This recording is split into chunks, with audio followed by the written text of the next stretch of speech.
Colonizar é sinônimo de adestrar. Tá? Importantíssimo. Isso é uma confusão do linguístico espetacular. E aí, sim, um exemplo muito bacana, que é o da gíria.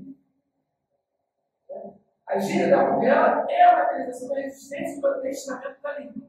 Resistência do adestramento da língua. Porque está citando aqui a queridíssima saudosa Lélia Gonzalez, quando ela também percebeu esse processo e criou a ideia de americanidade.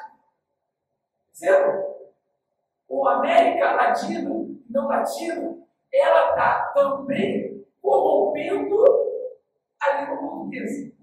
Corrompendo e trazendo aspectos positivos para quem se referindo aos povos negros e povos indígenas. Ou seja, não foi só o neocubismo que fez isso, que está fazendo isso magistralmente. Mas outros autores, como a própria Lélia, que eu acabei de citar, por isso agora a medida de crescimento também. Quando ele vai pegar a palavra de quilombo, vai criar o conceito de quilombismo. Sendo que quilombo era sinônimo de facção criminosa. Sendo equivalente hoje a Comando Vermelho. Sendo equivalente hoje a PCC. Sendo equivalente hoje a Terceiro Comando. Era desta maneira que o quilombo era tratado na história brasileira até o século XX. Importante a gente compreender isso. E como você pega esse processo e vai positivá-lo? Ou seja, uma palavra que é negativa, ligado ao pior, a ser bandido, como você positiva isso? É isso que o ministro me diz, fez, a palavra de Moura. E tem também esse processo que isso significa uma corrupção da língua. Aquilo que é negativo, por exemplo, o algo positivo. Não é fácil se descolonizar. No fundo é isso. É difícil se descolonizar. Mas é um processo que você tem que fazer. Esse autor aqui é o maior exemplo de descolonização na prática contemporânea que eu tenho visto. De novo, nunca esqueçamos do lugar de fala do neocubismo. Vai falar dentro do quilombo. Bom, o que ele fala? A cerâmica, ele fica cerâmica, isso aqui está no chão, como símbolo da cidade, que é o bosque de campo da mata e da natureza. Aqui nessa imagem é o exemplo de uma vida no campo, em qualquer parte do planeta. Um homem com o pé no chão, junto com os animais, junto com uma galinha, junto com um porco, junto com um cavalo, um boi junto com um cachorro, junto com uma onça, capivara, por aí vai. E aqui é um exemplo completamente oposto. Esse exemplo da cidade. O neocubismo vai dizer assim, olha, a diferença de campos, uma das várias diferenças de campo-cidade é a cerâmica. A cerâmica como símbolo do colonialismo, como símbolo do eurocentrismo. E aí ele diz, por que, Wallace? Por que o neocubismo está trazendo isso? Porque a cerâmica, percebe? Ela estabelece uma profunda separação entre o que? O que o neocubismo vai chamar de humanos, mas ele diz que ele não é humano. Eu vou discutir isso com os humanos com vocês. Ele não é humano. Humanos são os colonizadores. Então, uma separação dos humanos do que? Da terra. Não só da terra, como dos animais. Inclusive dos micro-organismos. Por quê? Em cima dessa cerâmica aqui, a cerâmica vai feita você não ter contato com a terra, mas também para você não. Se você vê qualquer micro-organismo, qualquer inseto, você possa repulsá-lo. E mesmo assim você ainda limpa, passa água sanitária, passa cloro, passa desinfetante, para aqueles micro-organismos que você não está vendo. De modo que você mate todos eles. Qual o conceito que o neocubismo resumiu essa separação entre os colonialistas, eurocentrados, ou eurocristãos monoteístas, como é o conceito dele, e a terra. Estabeleceu um conceito para explicar isso, qual seja cosmofobia. Por quê? Porque é um mito, uma separação de tudo que vem do cosmos, tudo que vem da natureza. Então, você separa completamente. Você não pisa mais na terra. Você pisa no sapato, ainda tem uma cerâmica, o sapato normalmente está com a meia, sapato com a meia, meia, o sapato, a cerâmica, você não tem contato nenhum. É uma cosmofobia, isso é exemplo morto da cosmofobia. Ou seja, o medo, a separação da natureza. Veja, aí tem a relação que o meu bicho traz, de uma cosmopercepção, de um pensamento eurocentrado para um pensamento global. Qual é a diferença? O eurocentrado utiliza a natureza, não é apenas um objeto para se obter lucro. Há uma transformação contínua de tudo que se produz da natureza em mercadoria. Uma relação mercantilizada. E uma separação profunda entre o humano, que é o eurocentrado, e os demais animais. Por isso que os humanos vão criar cidades, e as cidades montadas pelo... voltando ao exemplo da cerâmica. A segunda percepção que a quilombola, que é do linguístico, qual é a percepção dele? Nós somos parte do cosmos. Somos parte dessa natureza. Interagimos com ela, seja com os animais, seja com a terra, com a água, com os micro-organismos desses animais. Ele diz o quanto é importante e fundamental que, por exemplo, ele tem vários exemplos assim, em determinadas árvores frutíferas que dão os frutos. Eu vou citar, por exemplo, uma mangueira.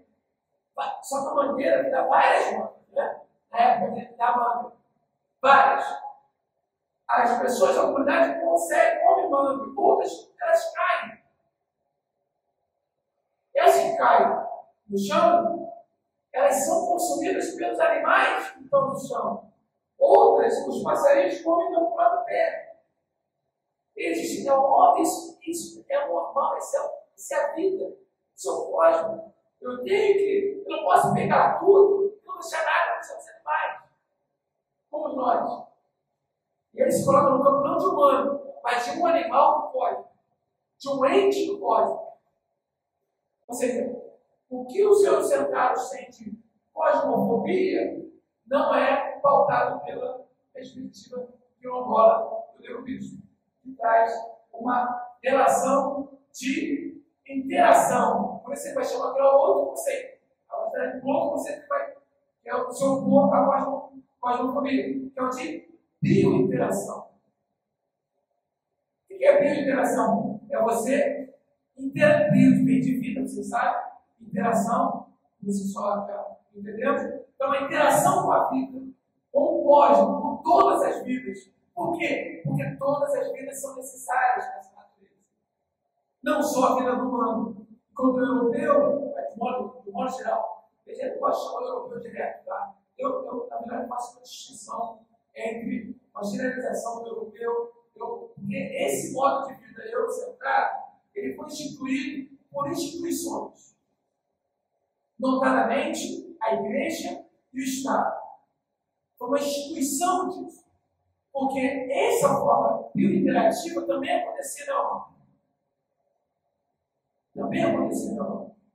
Até que as instituições criadas pelas elites europeias instituíram esse processo, e nesse processo de instituição, desse eurocentrismo, ou dessa cosmofobia, esteve, inclusive, o assassinato de muitas mulheres, milhares de mulheres, acusadas de bruxaria na Europa.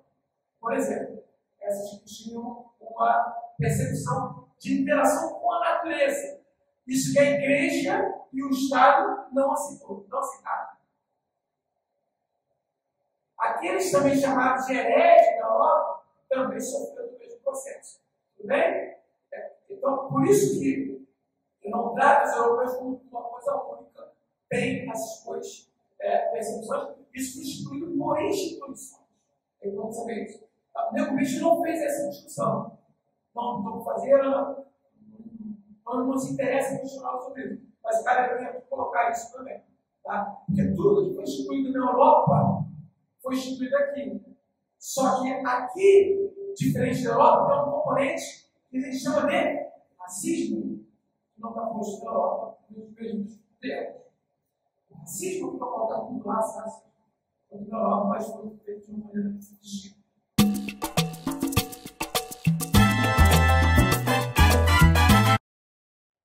O Neguinho faz uma contraposição aí, teórico, filosófico, vamos chamar assim.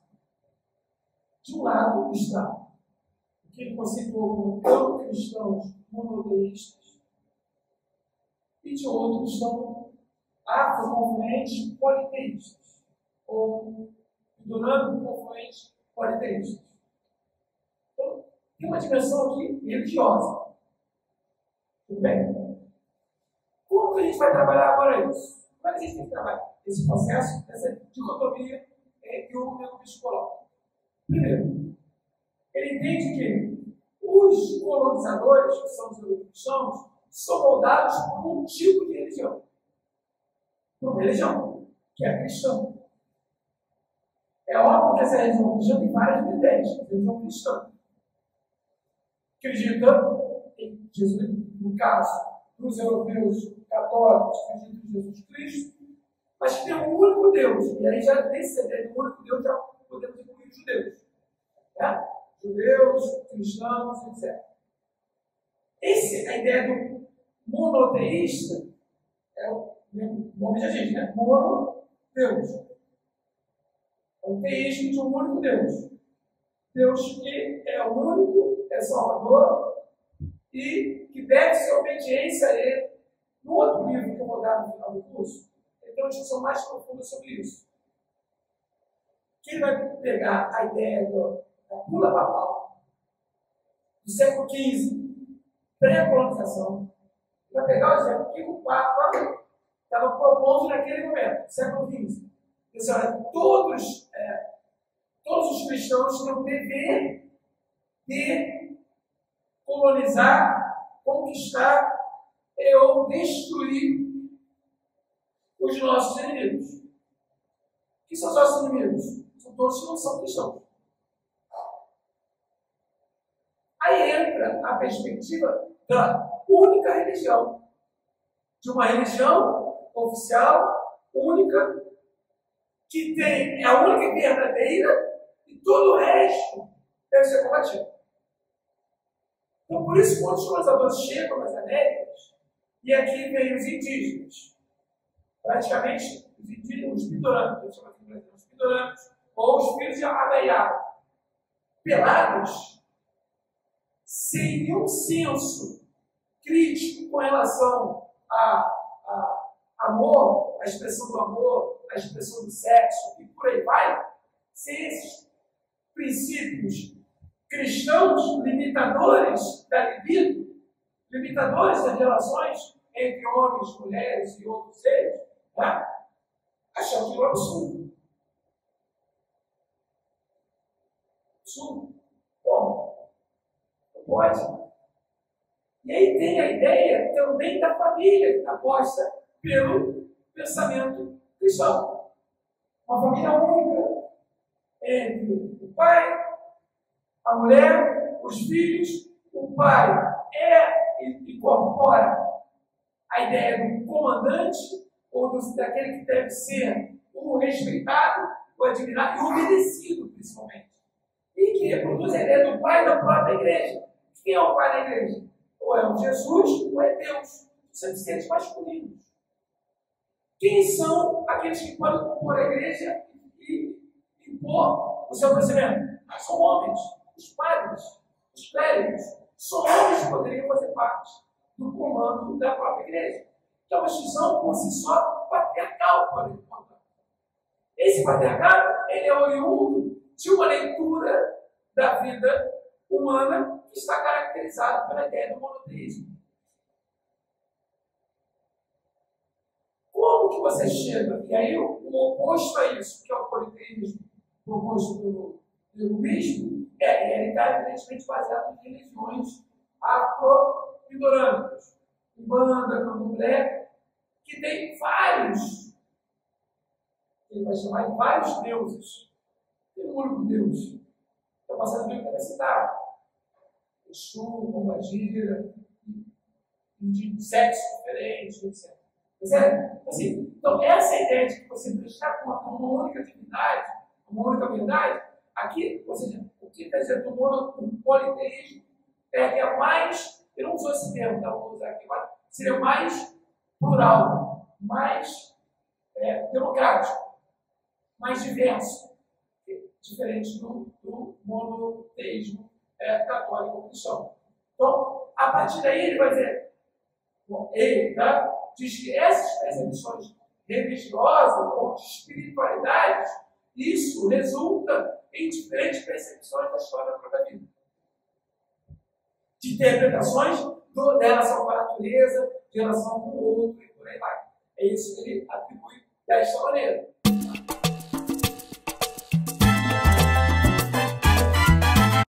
Eu quero tratar com vocês para explicar isso. Mas quando outras dicotomias entre os conceitos eurocentrados e do quilombo do ecletismo. Eles opõem o conceito de troca versus o conceito de compartilhamento. Troca normalmente está ligado pela ideia mercantilizada. Eu diria, troca, eu vou dar um trabalho, vou trabalhar para você em troca de um salário. Ou vou te dar uma coisa em troca de outra. Se a troca é um conceito eurocentrado, pelo cristão monoteísta, compartilhamento é outra coisa.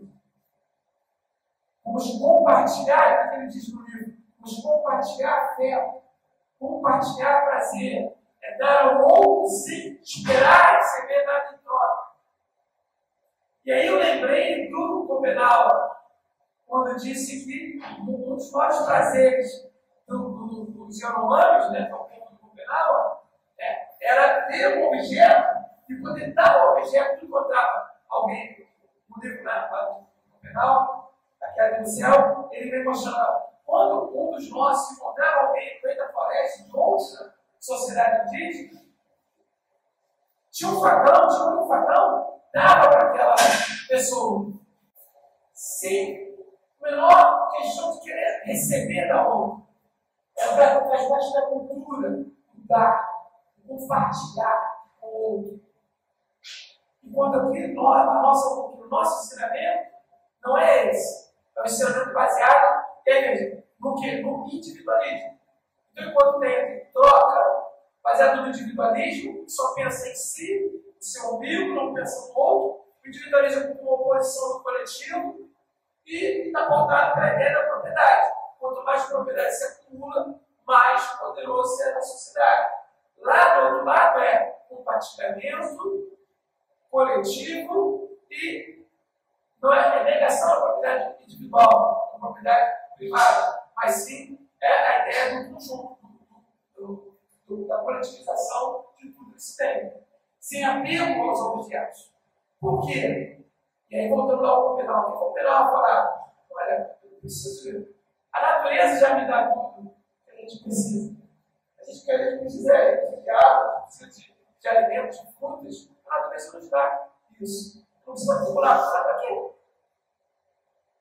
É uma outra forma de educação, totalmente diferente dessa educação eurocentrada, capitalista. Outra dicotomia: escola escriturada versus oralidade.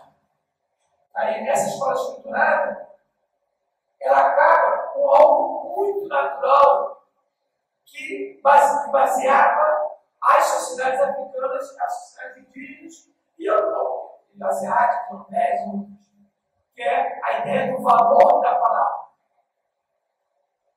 O valor da palavra para o outro. Eu vou me comprometer isso. A partir da escriturada, ela parte do princípio que você dá desconfiança. Ou seja, você não confia no outro. Como você não confia no outro, você tem que fazer um contrato escriturado, assinado, no caso do Brasil, reconhecido em cartório. Isso significa o quê? Que é uma sociedade do medo, a sociedade da desconfiança. Enquanto ele coloca, não, a nossa aqui, nos troncos, que valia é a nossa palavra. E o que está posto é da palavra? É a ideia da oralidade. A oralidade não está pura, não está sozinha. Ela está acompanhada de quê? Na confiança do outro, no respeito ao outro. Percebe como é diferente? Então, hoje, aqui, o Nego Bispo fez esse livro, ele não escreveu o livro, ele citou o livro. E uma outra pessoa escreveu esse livro, passou no papel, escriturou isso. Mas por quê? Porque o que vale para as sociedades e os mestres e mestras dessas sociedades quilombolas e indígenas, o que vale é esse exemplo do falar, do conversar, da reunião em volta da fogueira, à noite, ao anoitecer. Imagina que era uma noite cheia, delícia, fogueira, queimando ali uma batatinha, uma tabela queimando uma batatinha. Quando eu falei queimando, o senhor central tem imaginado queimar aqui uma carne. Queimar a carne é uma perspectiva central também colonialista e adestradora. E o veganismo também.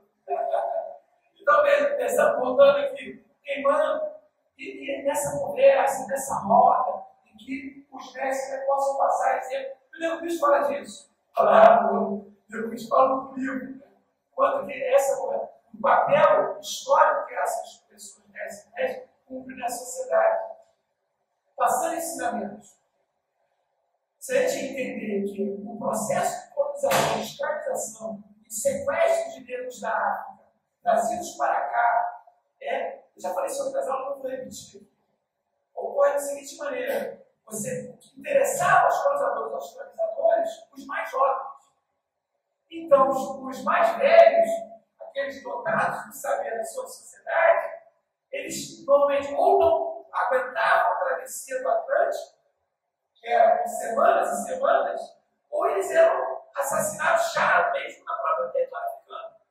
Isso não interessava nem trazer para cá, para as Américas, porque os anciãos não têm força no trabalho. O que interessa não era o saber que essas pessoas carregavam, não era a cultura que essas pessoas carregavam para os seus povos.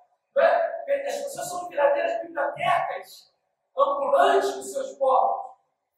Para o colonizador, para o administrador, que agora a gente sabe que é o sinônimo, interessava o quê? Acabar com essa biblioteca. Então se queimava viva essa biblioteca. Que era matar essas pessoas. Quando chegava aqui, não contente, os colonizadores separavam as famílias. Mandavam um para um lugar mais distante que o outro. Separavam os povos, aqueles que falavam da mesma língua. Juntavam pessoas falando línguas distintas. Tal maldade que se fazia. Por quê? Porque tinha que acabar, como voltando ao termo, com a oralidade. A oralidade como nosso grande poder de passar a cultura, de fazer reverência aos nossos antepassados, aos entes que a gente tem aprendido. E, portanto, se chega a caminhos bem distintos. Bem distintos. E que vai legitimar, por exemplo, que um determinado pedaço de terra escrituradamente vai pertencer a uma pessoa, enquanto outras milhares de pessoas vão ficar sem terra alguma. Por quê? Porque isso foi baseado num contrato, numa escritura colonialista. Então, nessa escola escriturada, as escrituras, elas são postas por escolas. Aí, algumas imagens para a gente poder ver a escola basicamente escriturada, a forma com que a escola é organizada. Perceba? Em filas de carteiras, uns atrás dos outros, com o professor à frente, tá certo? E aí, essas pessoas são adestradas a reproduzir o conhecimento do disciplina. As primeiras escolas foram criadas pela igreja. Tudo bem? Não à toa. Tinha que passar o saber. Eu, centrário cristão hierárquico, patriarcal, obediente. No fundo, o que se quer é criar, vou usar um termo do Foucault, permite muito claro isso, corpos dóceis, obedientes, tudo bem? Ao padrão que vai se estabelecer. É óbvio que tem escolas assim de elite e tem escolas populares. As populares de elite vai fazer com que os filhos de elite reproduzam o saber eurocentrário de domínio. E para as escolas dos populares, os colonizados, vai ser aprender a obedecer os filhos de elite. Depois dos seus espaços de trabalho. Não a tua escola tem, ou tinha, não sei se ainda tem, tocava uma sirene na entrada, ela tocava a sirene para entrar, depois todo mundo tinha que subir, não sei se continua assim, né? Era assim, tocava sirene, cantava o hino nacional, e depois ia para a sala de aula, para sentar ali e ficar horas escutando, aprendendo. Aprendendo o quê? Aí agora vem a questão. Aprendendo a plantar, arar a terra, cuidar dos animais, cuidar dos rios, cuidar dos mares, construir uma casa, fazer uma comida, respeitar os mais velhos. Não, nada disso. Desculpe dizer. Aprende lá, vai aprender a contar, vai aprender a língua do colonizador, vai aprender a ciência do colonizador, vai aprender a história do colonizador, vai aprender a filosofia do colonizador. Então, a escola é um processo de adestramento. Criar corpos obedientes desde mais tenra idade. Ou vocês aprenderam lá história dos povos indígenas. Aprenderam a história dos povos africanos.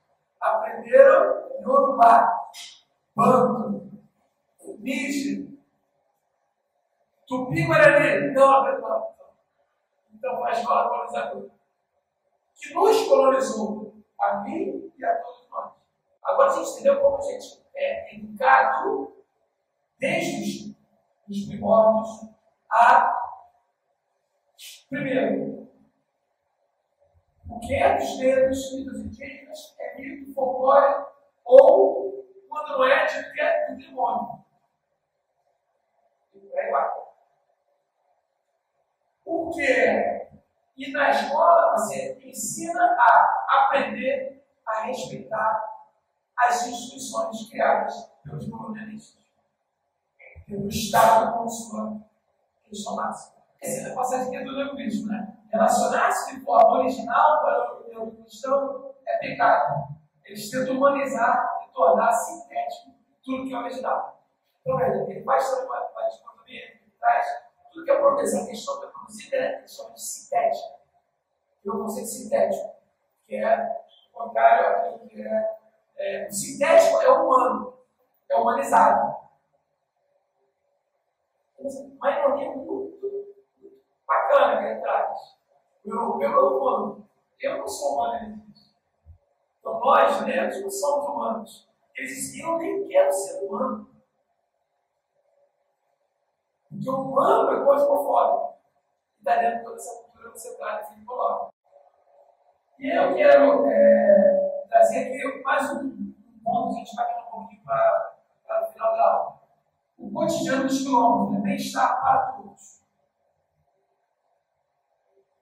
Ele não está preocupado com o indivíduo comum, mas com todos. Bem-estar para todos. Esse é o mote da questão. Então a ideia é assim, a ideia de que uma economia que todos pudessem fazer esses compartilhamentos, contribuindo coletivamente para o bem-estar. Mas aquele que não podia trabalhar também recebia dos outros com a sua contribuição. E aqui, óbvio que eu lembro muito, isso tem muito a ver com o conceito também do autor, que tem uma coisa profunda, que é do Kropotkin, que é do bem-estar para todos, que também faz a crítica ao Estado, faz a crítica à economia capitalista, mas que diz que o que deve vigorar sem o Estado é essa circularidade que busca o bem-estar para todos. Tem uma passagem dele que é muito bacana, ele fala hoje, né, sobre uma pastela, sobre uma pastela, mas fala muito rapidamente. Diz, depois que fizemos a revolução, tomássemos, destruído o Estado, os socialistas vão querer ocupar a fábrica para organizar a distribuição. O que nós devemos é deixar que o próprio povo ocupe as fábricas e distribua por si só aquilo que está dentro dela, da fábrica, dos comércios, dos armazéns. É um pouco disso, dessa ideia da autogestão, que o povo vai. Aqui é a autogestão que ele está fazendo. E eu achei muito interessante como que o Nego Bispo traz o conceito de autogestão. Literalmente, o conceito que usa é esse, autogestão. Que é autogovernança, se depender de outro. Já apresentaram no Sacodei, que ele diz: governo de uma pessoa governando 200 milhões de pessoas. Como? Que absurdo é esse? Ele não vai ser 2 mil pessoas e por aí vai. Outro livro, ele vai discutir daqui a 2 aulas, ele apresenta todo o histórico de como que o quilombo dos Palmares foi destruído, depois como Caldeirões foi destruído, como Canudos foi destruído, ou seja, como o quilombo de Paulo de Colher foi destruído, como esses quilombos que a gente não aprende, a história desses quilombos a gente não aprende na escola. Esses quilombos foram destruídos por uma mesma lógica. Por quê? Porque o Estado e os senhores não aceitam que povos pobres e quilombolas e indígenas se autogovernem. Simples assim. Por isso ele vai colocar o Estado como dos quilombos, do ponto de vista histórico. O que se quer dos povos negros indígenas é que esteja disponível para trabalhar, produzindo riqueza para os novos senhores das casas grandes, sem reclamação, sem que esses povos reclamem. Assim, isso com toda naturalidade. Então, o neologismo, ele entende a importância da linguagem, a importância da língua para a dominação. E aí vai desconstruir algumas palavras, inclusive do próprio português. De que maneira? Um exemplo que está dando é isso. Para desenvolvimento.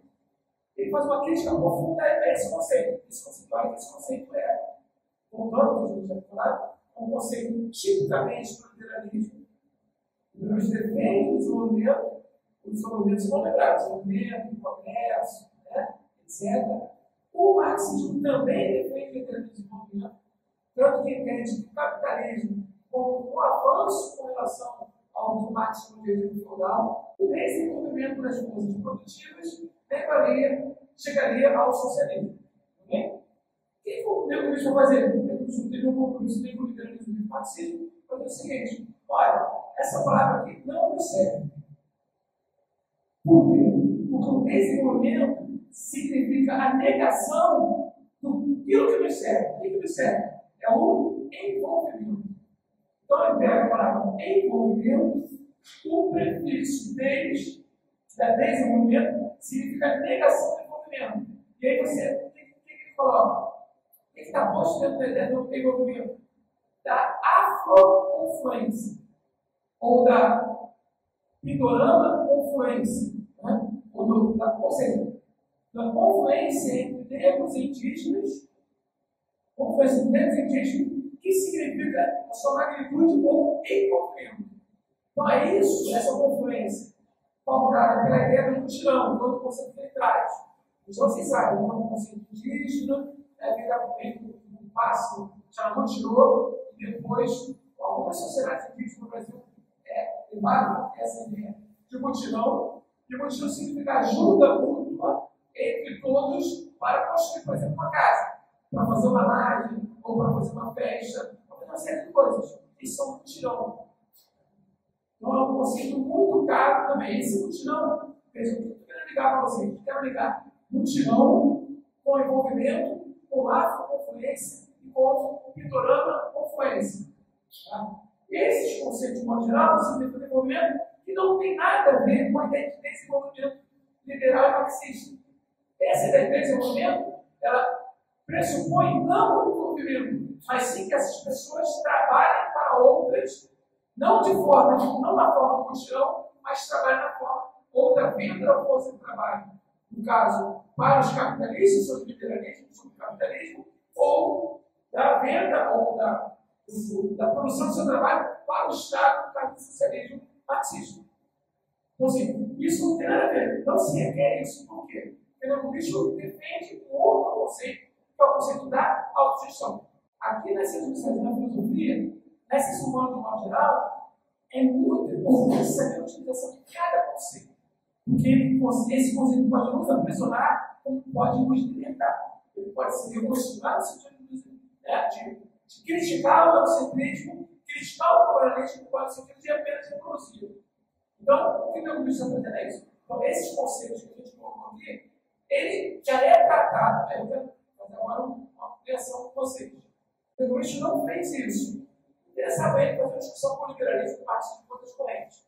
Mas eu vou fazer aqui com vocês, a partir do pensamento dele. Isso talvez seja um lugar que vocês também possam fazer. Aqui, se a gente pensa na universidade, a gente é educado sobre os princípios do liberalismo e do marxismo. Um pouco de conservadorismo, no sentido mais amplo. Nazifascismo praticamente não tem, mas você falou outra possibilidade. Anarquismo quase também não tem. Se for considerado, mas é muito raro.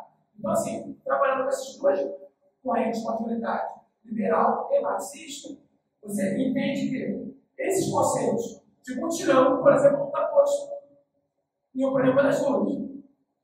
O conceito de envolvimento ou de confluência, que coloca uma conotação racial, não está posta para as origens do pensamento liberal e marxista.